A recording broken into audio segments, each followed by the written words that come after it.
Webb County Judge Tano Tijerina, thanks for joining us on the show today. On the contrary, thank you, Eddie. I've been wanting to do this for a while. So a few months ago, you participated in the Greater San Antonio Chamber's State of the Region event. I did. And you were there with the Medina County Judge and Bexar County Judge Peter Sakai. So welcome back to San Antonio. No, absolutely. I mean, San Antonio is pretty much our second home. We have a condo here and whatnot. It's only 2 hours away. I always tell everybody we're 2 hours away from somewhere. So, coming from Laredo, we're here. So, well, I've had the pleasure of knowing you for a while, but there are a lot of people that are going to be listening and watching who don't know you, and you have a very interesting story. So let's start with your upbringing and tell us where you're from and your family story. Absolutely. Born and raised in Webb County. Pretty much, my dad's one of those guys that loves the family tree. So I think I'm like a fourth generation Tejano, to believe it or not. We were on this area for a good while now. And so I come, my dad's one of 15 kids. My mom's one of 5. So we have a big family. I have 40 some odd. Yeah, let me just interrupt you right there. My parents are each one of 11, so don't talk to me about big families. Did they have TV back in the day? I'm just curious. They did not. Okay, that's what I was worried about. So it was a big family. You know how that goes. Yes. So they're beautiful. We've always been one of those. As a young kid, I remember walking into my grandmother's house and everybody was there. And that was one of the things is, hey, you make sure you say hi to everybody and go give everybody your tias and tios a beso y un abrazo. So that's the way I was kind of brought up that way. And so... and that alone takes an hour to say goodbye. That alone takes an hour to get there and an hour to say goodbye. You're right. So if you're there 2 hours, you pretty much didn't do anything other than say hello and goodbye. No, with all that said, I've been raised in Webb County pretty much all my life. My dad did for a stint there when I was about 5 years old to about 11. We lived in Victoria, Texas. My dad worked at Coleto Creek Power Plant. My dad was a teacher by trade. Pretty much that's what he retired from LISD for 30-some-odd years after he did that little stint there. My mom was also a secretary, pretty much an assistant to different schools. She was a librarian. They actually thought she was my girlfriend in high school because she was a librarian, the assistant to librarian, and everybody thought she was my girlfriend. I'm like, that's my mother. Please stop it. I got to grow up and raise and played a little bit of baseball. So I graduated from J.W. Nixon High School, go Mustangs all the way long. If you're not proud of it, too bad. I'm sorry, not everybody's perfect. And so going to high school like that. And now, did the baseball start in high school or did you start earlier? No, I started way earlier. I started when I was a young kid there in Victoria, Texas. I remember it was a little league team that I started playing with, and lo and behold, I fell in love with it. I was terrified. I remember the first time my mom ever put me into she went in there and we went into the league. I remember getting the seatbelt and just wrapping my hand around the seatbelt saying, I'm not going anywhere. And lo and behold, and you know what? I do have to say this. As a young kid, I played with Wranglers. We did not even wear baseball pants. My first 3 years and we have pictures at my house. My first 3 teams, I played in a shirt, cap, and Wranglers and Lee jeans. That's what they gave Wrangler us. jeans. Wrangler or Lee jeans, one of the two. Wow. And that's how far back I was, all right? So, but those are good times. Those are trying times. Those what made us. Going back to high school days, I graduated in 1992. I am 50 years old. I'll be 51 next month. I met my love of my life, which we're still in our honeymoon stage. I met her my senior year. Actually, my freshman year in college, I was 17 years old. So I went to Navarro Junior College. I was a blue chip in high school. I played baseball, so I was a blue chip. I was privileged and honored enough to almost anywhere in the country I wanted to go, I could have had a scholarship. University of Texas, Florida, LSU, Stanford, Miami, name them, I had pretty much. I have all the letters at home.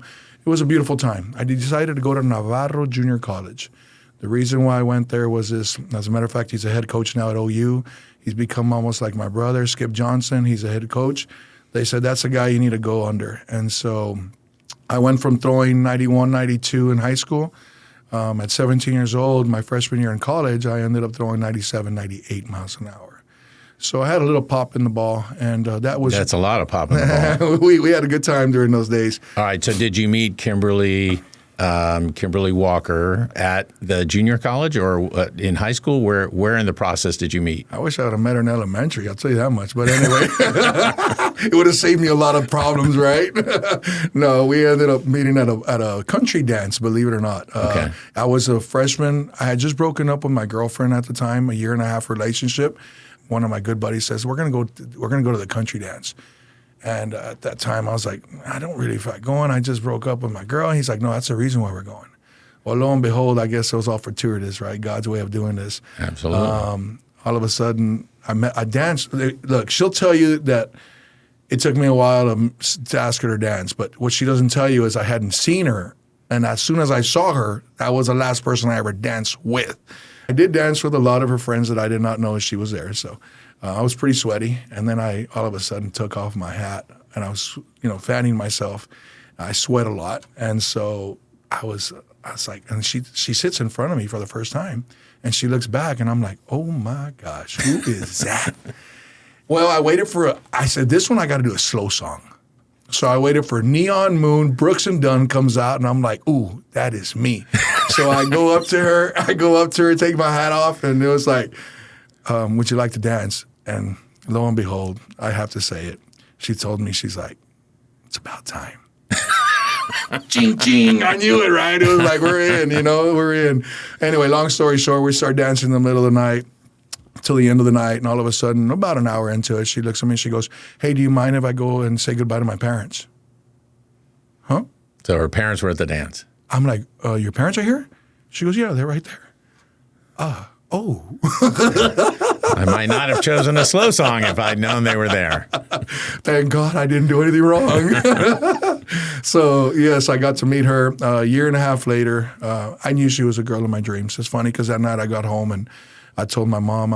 My mom and dad were I'm very fortunate. I grew up with a very loving family. I have a brother and I have 2 beautiful parents to this day that love me, hold me dearly, and they taught me a lot. And so I didn't really have a curfew, but at that time, anytime I got home, they wanted me to just make sure to tell them that I'm home, right? So I got home that night, and I said, hey, I'm home. And she was like, okay. And she knew that I had just broken up with my girlfriend. And she goes, you okay? And I said, no, I just met the girl. I go, yeah, but I just met the girl that I'm going to marry. And she goes, you're on the rebound, son. Go to bed. So long story short, my wife and I, she graduated from United High School. 1.5 years later, we got married. In 30 years, we got married at 20 years old, and we don't regret it at all. As a matter of fact, like we tell each other, we've grown up with one another, and it's been a beautiful time. Trying times, like anybody else, but as far as us against the world, and it's really never been against us, which has been really, really a cool story. So. Well, congratulations, because that's the Walkers, a well-known family, very well respected in Laredo, and I'm glad you behaved yourself since they were nearby. Good family, yes. Because that was back in the day where if you did do anything wrong, your parents would know before you even got home. Oh yeah, they would have had a phone call. You know how that goes. All right, so then you get to junior college and you're playing ball. Yes. And then where did you take it from there? So as soon as June 3rd came around, I came out in the draft. And so I got drafted by the Milwaukee Brewers. And I'll never forget, I told my wife, I'm like, hey, so I'm going to get drafted. And she said, so you're going to the Army? And it was right there was the first time I think I liked her even more because everybody knew me as Tano, the baseball player. And she saw you in a different capacity. Yeah, she saw me as Tano, the man. Sorry about that. No. It's an important part of who you are, how you get perceived, how you see yourself. But she saw the potential in you. Absolutely right. So you get drafted by the Brewers, and where do you? I played all around the United States pretty much. I went to Phoenix, Arizona. I wasn't very good. I tell everybody, I got drafted and I did everything I could. They called me the workhorse back in the day when I was playing ball. And it was the same way even when I turned professional. So I played 7 years of pro ball, 5 years with the Milwaukee Brewers. Cecil Cooper went in there my last year, and I had just won a minor league championship. I got the ring and everything, and spring training comes around, I got hurt. My elbow was hurt. And he says, I'm sorry, Tano, but out with the old, in with the new. And it was gut-wrenching. When you're 23 years old, 24 years old, and all of a sudden your life dream, that you've always shot for, everything you've worked for is gone. Is gone. And it was one of my most trying times in my life. But you know what? I've learned through all my stuff that's gone on. It's like a baseball player and as a pitcher.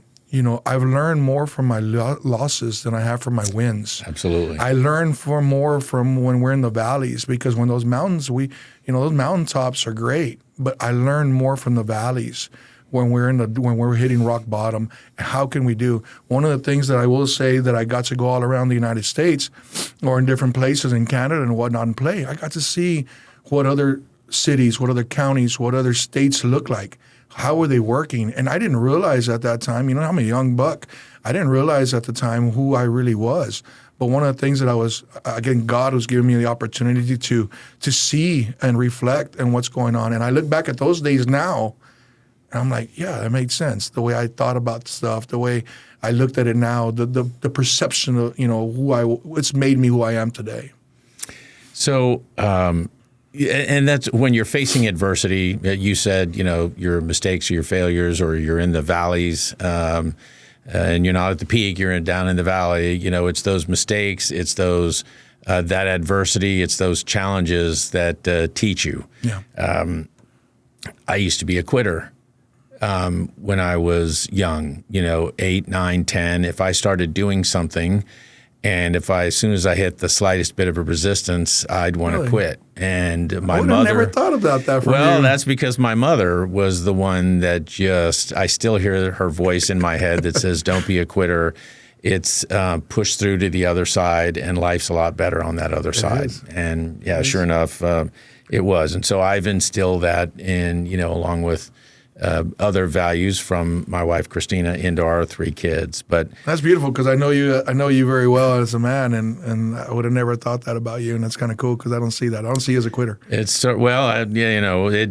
again, I was young at the time, but it was that mom, guiding me, pushing me, coaching me. Yes, absolutely. So then you start a family. I do. So tell me about your family. So the first night that I met my wife, I asked her, what are your dreams and goals? And what are your aspirations in life? And it's funny because she's coming from a 17-year-old kid, right? This is on the day you met. This is the night that we met. Okay. Yes. The night that we met, and I asked her, well, I got to say this.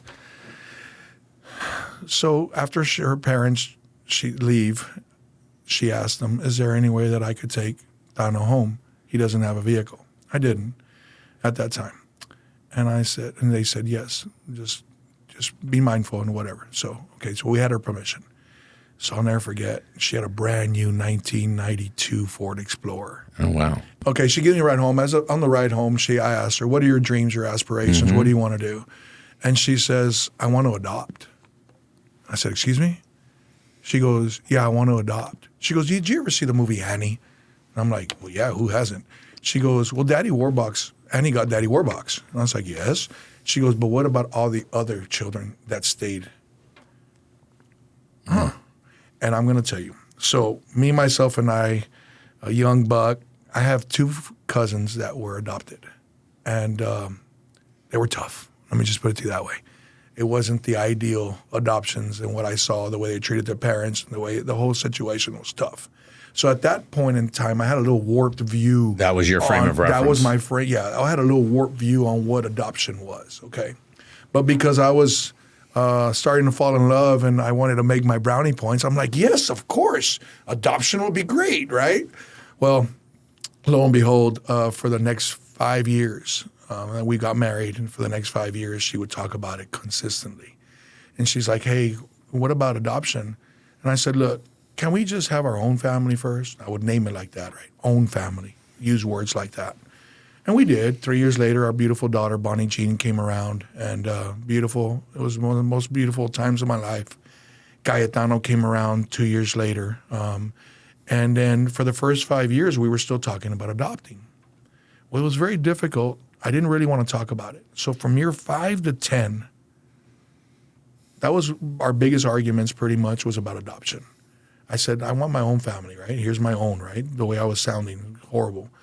From year 5 to 10, all she did was pray for me. She literally never brought up that subject again. Year 10, it was 11:15. I was right there next to Mall del Norte there, and I was turning on Calle del Norte, taking a right. And I start praying to the Lord. I said, Lord, what can I do for you today?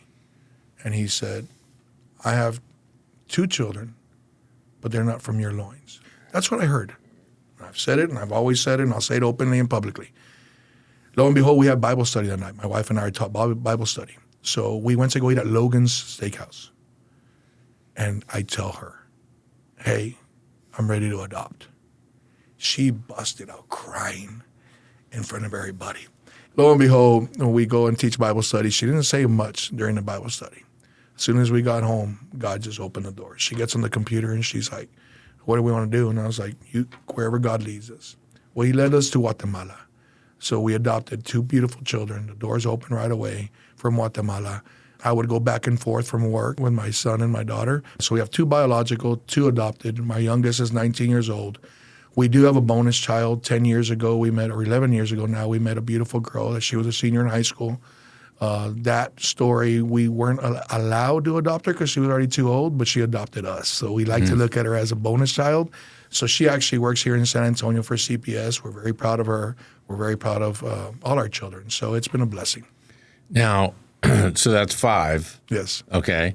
And I know that you rope and ride, and some of them do that with you. Yes, so my Cayetano pretty much is my team roper. We grew up in a ranch, and so I pretty much am a cowboy. I don't just wear the hat, and I don't just wear the boots, I don't just wear the buckle, I earn them. And so it's one of those deals where it's who we are. When I left baseball, I went to go work for the ranch for about 15 to 20 years. I pretty much know how to run a bulldozer, run electrical, run pipe water lines. I know how to cultivate the land. I know what it is to foster the land and to bring it back, fencing. My biggest love, though, is horses. A lot of people ask me, where did you get your communication skills from? And I say, from horses. If you ever worked a horse in a round pen without a saddle, without anything, I love a wild horse because by the time you get 5-10 minutes into it, he's following you around. It all depends on it's all perspective. I mean, if I walk up to you broad-shouldered and look at you right in the eye, I could intimidate you very quickly and make you look down. But if I just walk slightly with my shoulders popped a little bit, soften my eyes a little bit, it's amazing how I can make you feel.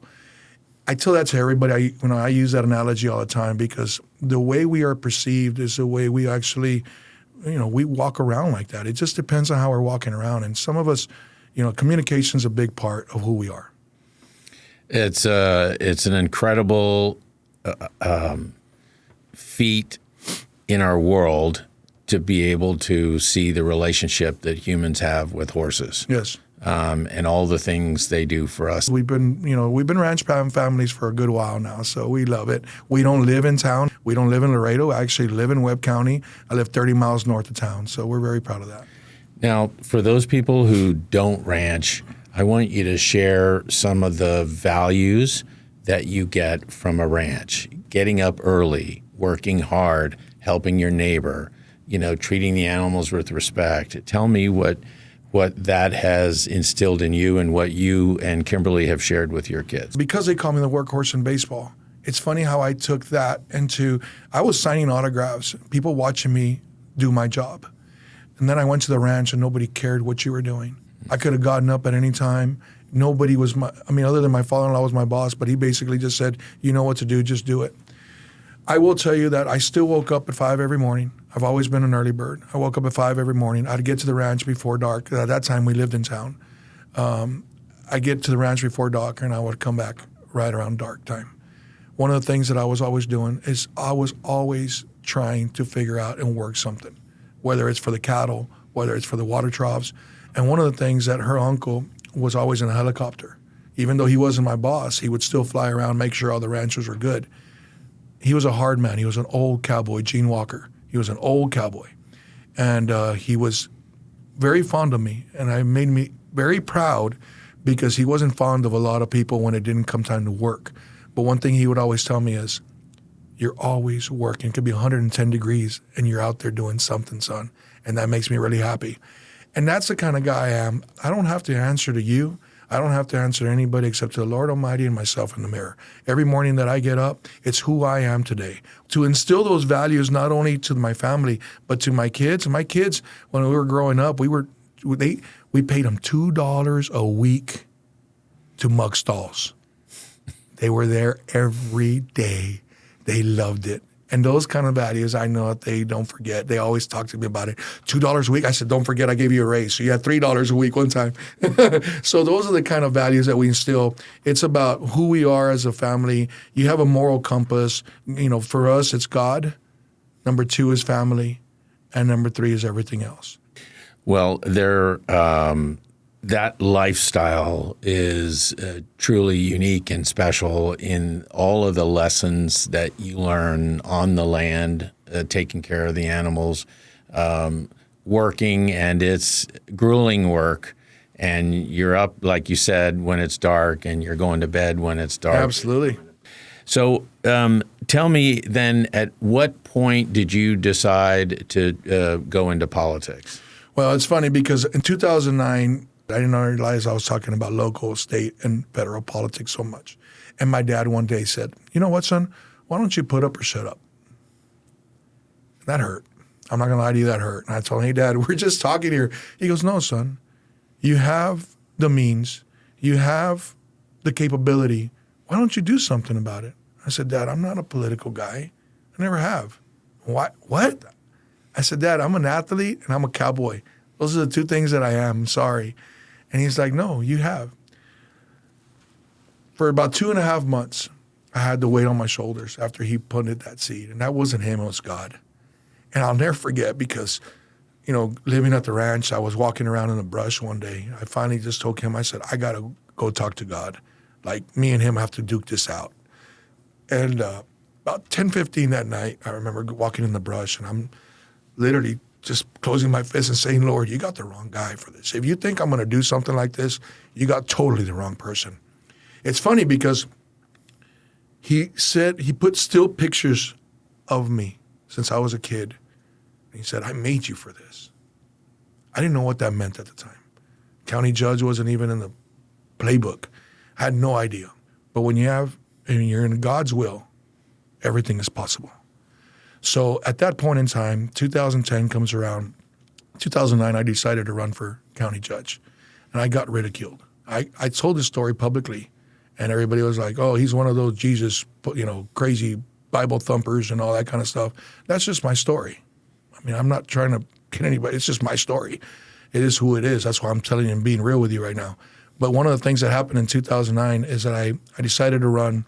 Everybody was making fun of me because first I was a God-fearing man, it seemed like. And then the other thing that they were making fun of me was I didn't know anything about politics. Why don't you run for PTA? I remember that kind of, why don't you run for, that PTA stuff? Go to commission, go to a Start board. small. Start small. Why are you going to go all the way to the top? Why not? I didn't understand why not. And refresh my memory, was it an open seat or was Louis Bruni still county judge? No. So I ran against Louis Bruni because he was the next county judge. District judge was Andy Reyes. He was part of the mix. And the incumbent was Danny Valdez and myself. So I got to go to the runoff with Danny, a 27-year incumbent. I got to go in, so I beat the other 2 guys, the other 2 gentlemen, and lost in the runoff by 610 votes, something like that. I'm an emotional guy. I speak from my heart, and that's just who I am. I don't like it at times, but I'm not going to really apologize for it either. But that night, I was talking to my wife in bed, and she's like, you haven't shed a tear tonight, after we found out we lost, which we felt that we didn't lose. And I said, no, we just won for 2014. And it was kind of good because those 4 years leading up to 2014, we did our homework. I did my homework. So I had a lot more understanding of what I needed to do as a county judge. That's back to your point about you learn more from your mistakes and failures and losses. That's exactly right. So 2014 comes around, and lo and behold, we won 2-1. It was a beautiful time. When I went in, it was really tough times. I can honestly tell you my first 4 years, we had an $87 million budget with about $74 million payroll, only $14 million in the bank. So we really were strapped. We couldn't do anything. Webb County really couldn't do anything. I was taught by my father-in-law, it's not what you know, it's who you put around you that knows, and give them credit. And I give credit to all those people that have been around me, my team Tano, what I call them. And your fellow commissioners that have served with you over time. They have all been incredible. I've had a great commissioner's court. Well, with that said, what we did, my first 4 years, we were strapped. I mean, we did attrition, we did freezing positions, we did all sorts of things to try to bring money into it because there's just only so much revenues that you could get in the county. We didn't have anything. And I'm assuming that didn't win you any new friends. Absolutely not. Actually, my third year, I got sued 5 times. I got sued by district judges, my DA, and my tax assessor collector. And the reason why I came in my third year, and when I say I got sued, I didn't just get served papers.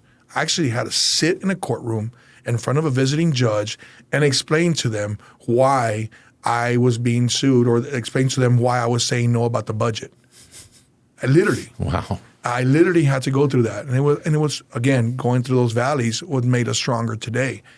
We won all 5 cases, believe it or not. We won all 5 cases, which now it's like, so the reason why they did it in third year, because the fourth year, here comes an opponent, the tax assessor collector at the time, which is now right now, she ran against me. We end up winning handily as well. Thank the good Lord for that. And so after that, it seemed like everything started falling into place. And this is Patricia Barrera? Yes. So she ran against me. And then this last time I ran unopposed. And that was a very big blessing. And I'm very grateful. I'm the second county judge in over 130 years to serve 3 terms. I went unopposed, and it's grateful. So more than likely, I'd probably go unopposed again this time around. That's if I want to seek that position again. But I will tell you that this year, I'm proud to say in my 10th year, I have lowered taxes 4 times. I want to lower taxes 2 more pennies. I started with 42 cents. We're at 38. I want to lower the taxes 2 more cents. Each penny is $1.8 million coming out of our coffer, but we could afford it. I right now have a $160 million budget, $140 million in the bank, and our credit rating and everything else has just skyrocketed. Okay, so just to be clear, when you say you have that much money in the bank, is that your fund balance? My fund balance, it was at 14 million 10 years ago. It's 130 right now. And that's quite an achievement. But just for those people who aren't familiar with that terminology, that's your surplus revenue that you put in a reserve in case you need it. So the most important part of that reserve is you look at it like this. Let's just say everything would go, there would be no taxes this next year. You could almost go a full year. How many days can you go? We could go almost, we're at 262 days. We could almost go a full year paying our salaries if something catastrophic would happen like that. That's the number one thing. That's what the credit agencies look at and things like that. That's why our credit rating is so high now, because they see the amount of fund balance that we have. One reason this is so important is because the city of Laredo owns 4 international bridges. Correct. And the county, prior to recent actions, doesn't own any. That's correct. Okay. So when COVID hits, those 4 international bridges provide revenue to the city probably to the tune of 17, 18% maybe? Pretty much, yes. Okay. So then COVID hits and no one's coming across the bridge. Cars aren't coming across. People aren't walking across. No one's coming shopping. And so there goes 18% of the city's revenue. So you, and correct me if I'm wrong, prior to COVID, you had a steadfast focus on building up that fund balance just in case. So I'm curious, do you happen to remember what your fund balance was when COVID hit? That was in 2000, so that was 5 years ago. So our fund balance was probably in the 80 million mark, 70 million. Which is still extremely high, because think on top of your effort to build the fund balance, you're also cutting taxes. Yes. 4 times, you said. So if I do it, God willing, and my commissioner's courts go with it, I think I'll be cutting taxes 5 out of 10 years. Is there a precedent for that, like on the Texas border? I'm just curious, because that's not something you see that often. I'm not sure. I don't know. I just thought about that. I don't know. All I could tell you is that we're just trying to work very hard for the people of the Webb County. We are the lowest entity as far as taxing entity is concerned, which to me is, and we have done the amount of stuff that we have done, the amount of quality of life projects that we're doing. We just put $60 million into it, which this has nothing. We did not raise taxes for that. We didn't ask for a referendum to go and give us a penny. We didn't do any of that. We came out with $60 million. We went for a bond for 30 and then came out of our fund balance with 30 more. And so we just put in $60 million to do a state-of-the-art fairgrounds, which we're doing. We're going to be moving very quickly. It should already start moving dirt. And as a part of that, you have a special facility that can be used for events. Yes, the old fairgrounds, we're actually renovating it. What we did now is we made it into a department, and so now it's kind of like if you want to look at it like it's a revenue source for us. Right. And we also own a golf course. We also own a water plant. I also did 3 brand new fire stations. We also have a new medical facility. We also have done in-house. We've made a medical clinic for my employees. We have done a page and wage scale plan, meaning we look at every department and we want to make sure that they're in line with the state of Texas. And right now we're probably above average every which department you look at. We don't defund our law enforcement. We fund it. Webb County Sheriff's Department probably has, if not, I think the second or third highest sheriff department in the state of Texas as far as salaries are concerned. We bumped them up quite a bit because we're losing them a lot to the state and federal agencies. All right, I want to go back to Bridge 45 because this is a big one. This has been one that's been worked on for 15 years or longer? Probably longer. Okay. Probably longer. And so this will be the 5th international bridge. But it will be a county bridge and not a city bridge. Is that correct? And there's a private sector element here with Glafito Montemayor. That is correct. So it's South Webb Bridge is Glafito. He owns the Mexican side and the United States side. He ended up buying that side too. I met the gentleman when I first came into office, and he worked really hard for this bridge. And I could tell you that there was a lot of opposition. Everybody wanted it in different places. All the studies showed, where it needed to be, and they did quite a bit of studies. There were some people that wanted it way up north. Of course. Yeah.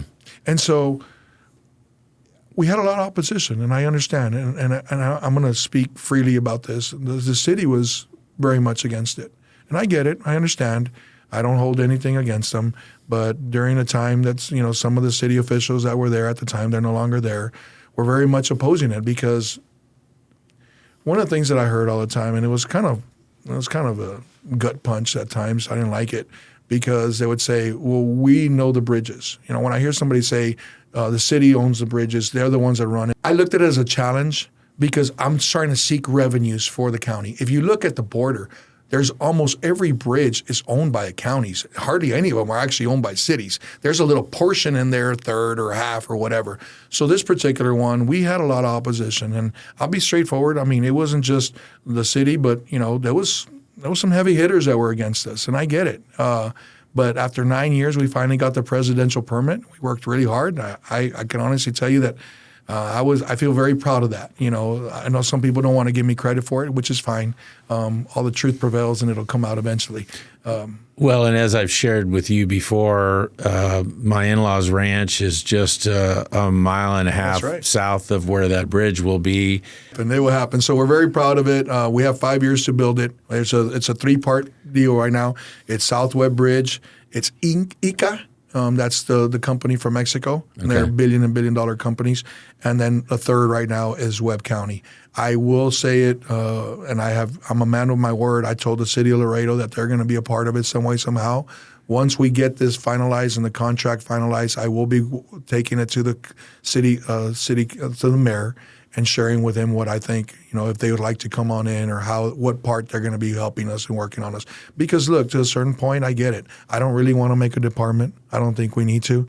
They have one. Maybe they could run it for us. We'll figure it out. But at least it's a revenue and income that we could definitely generate and welcome into the county. And I know that the TxDOT, there was a plan that had been on a shelf that they dusted off to kind of consider an outer loop that would then potentially... Yeah, all that. So when the 405 bridge came around and the presidential permit, a lot of that stuff that was shelved came off the shelf, got dusted off, and let's go ahead and start moving. So all this from our look, infrastructure is big. Right now in Webb County, if you would ask me, What do we need to come up to par? We are the number one inland port in the world, in the Western Hemisphere for sure.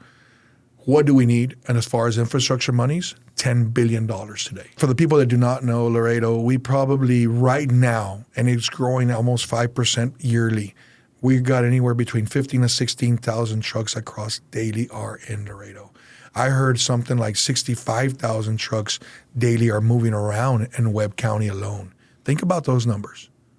That's why, in all reality, we have about 35,000 acres that are being developed. And most of them are all industrial parks. And to your point about infrastructure, all those trucks do a lot of damage to the local roadways, and which is it's not always a TxDOT road. We are 110 degrees most of the time, so yes. the asphalt does tend to melt a little bit with those heavy 80,000-pound trucks.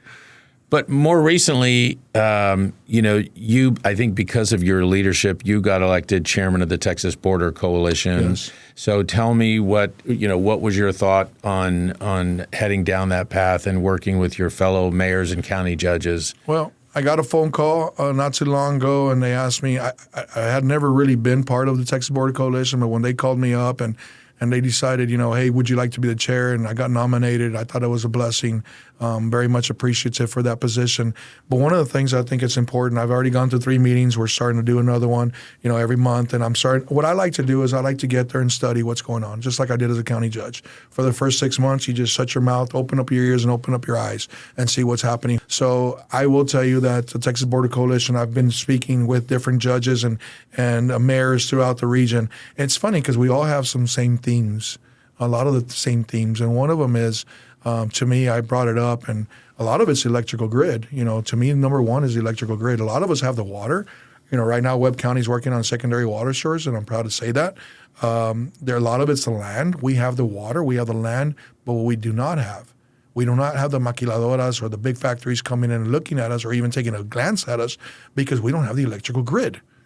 And that's something that I want to work for. And I think through the Texas Border Coalition, coming together from all the way from Brownsville all the way to El Paso, we could start making sure that we come together because now that we've been talking to a lot of these people, they all have a lot of the same themes and same problems that we have. That's it. They do. But this is a very critical one, and it's very timely right now. So it's good that the Border Coalition is going to take a look at that. Yes.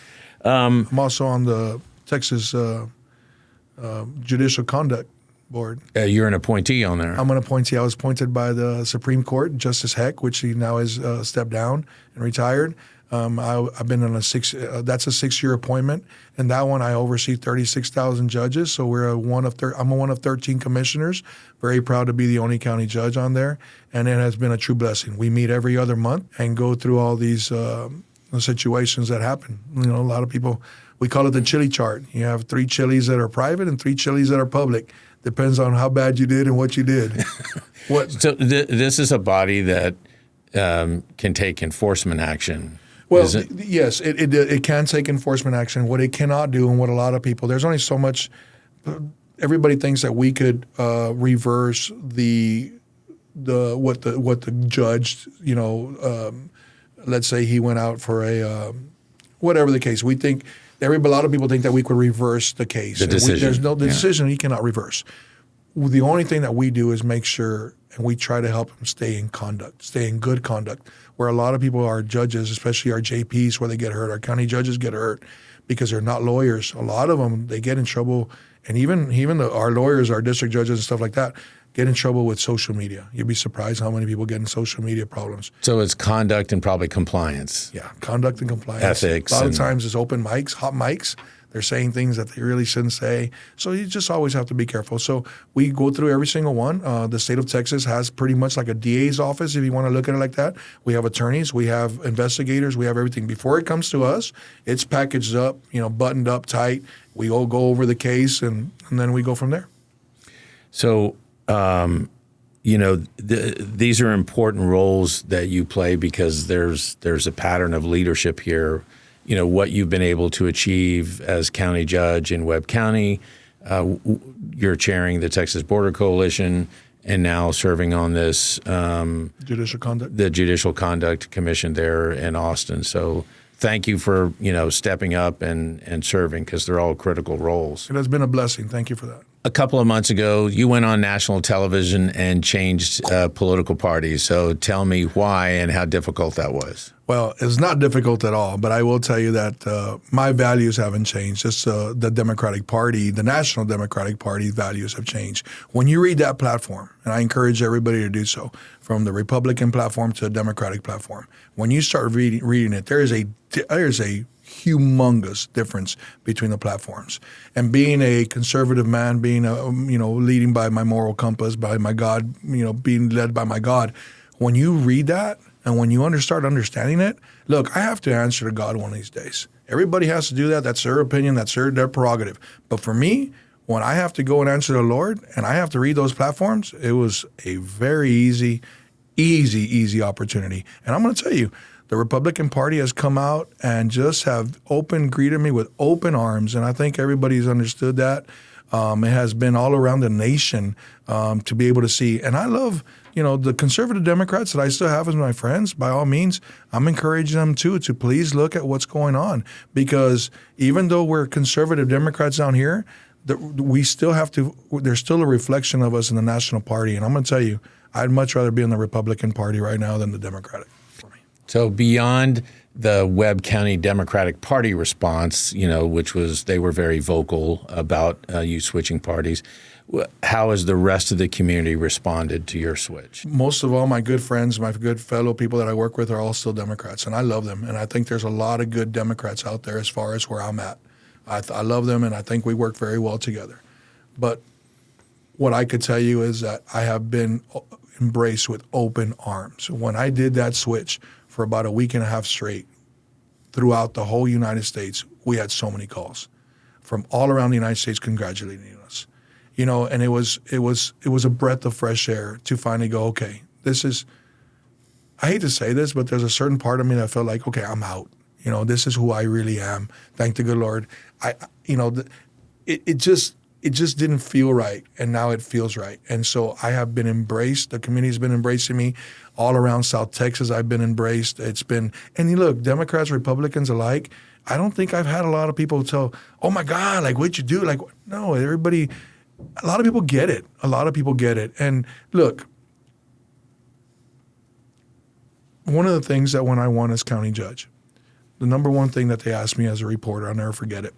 He says, what do you want to tell the people that voted for you? And I said, thank you. So you're saying you see your conservative Democratic friends and you want them to see what the Republican Party is today.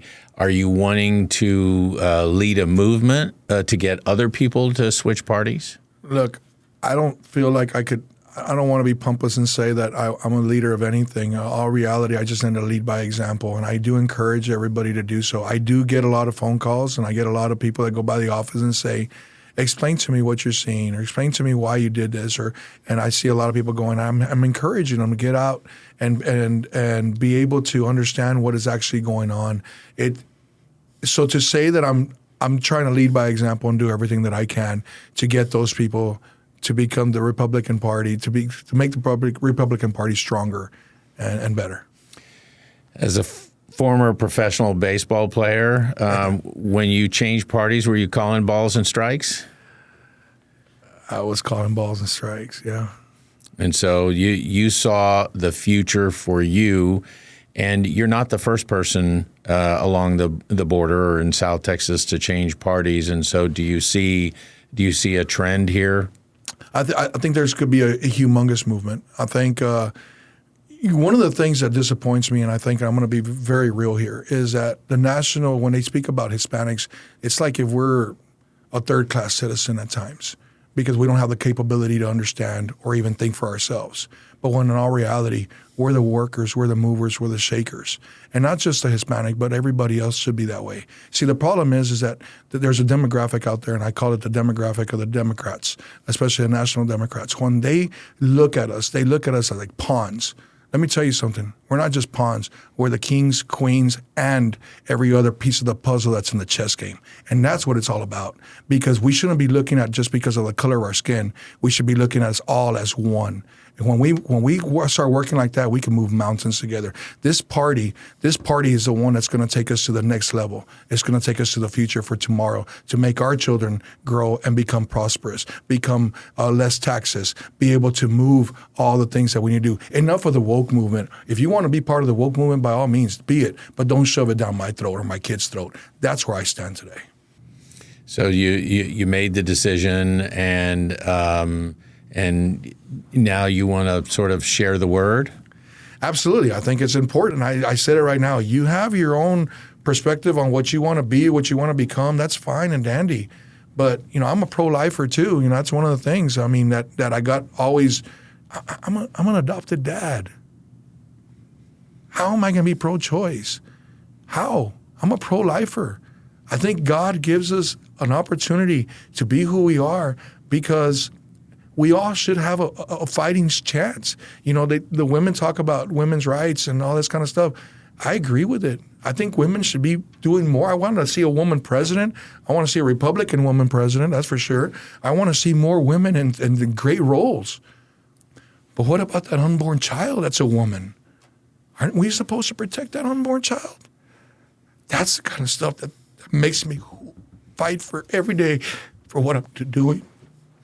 Well, they're critical issues, both, finding